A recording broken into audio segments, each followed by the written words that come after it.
ka pa, pre. Putang ina nga, ganyan ako. Tinulak ako, putang ina tuhod ko, ang sakit. Alam mo kahapon, di ba niyayaya kita magkabit sa iya? Sabi ko, uy, ako nga teammate, dali mo na. Dapat, ayaw mo. Hindi, alam mo yung kahapon, niyayaya kita magkape doon. Dapat ikaw talaga target namin. Kaya lang tapos, ang si Jerry, yung nadali. Si Jerry nayari namin kahapon. Sumunod, yung OT off naman, ikaw ulas sa naman. Kasi nag-OT off ka naman. Ang nadali naman, si Jack dito, ako dito. Kasi dito si Arnel dito, kasi dito si Joseph. Yun naman ang nangyari namin. Sunod yun, ikaw ngayon.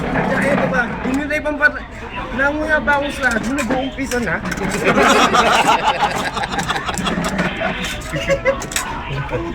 Kinakain muna eh.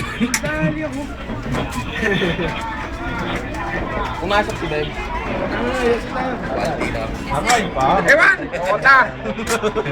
Sabi ko yung OIC mo ha. Magpula pa rin yan. Eh, yung ramdam ko pa rin init. Kapag pa nag-aayos yan, ano ka ba?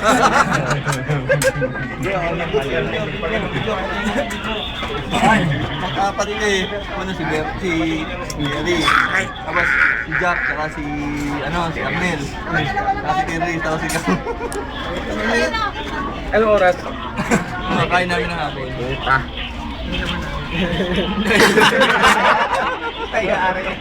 Ayaw ba rin paligid? Wala na, pagkatawanan na naman.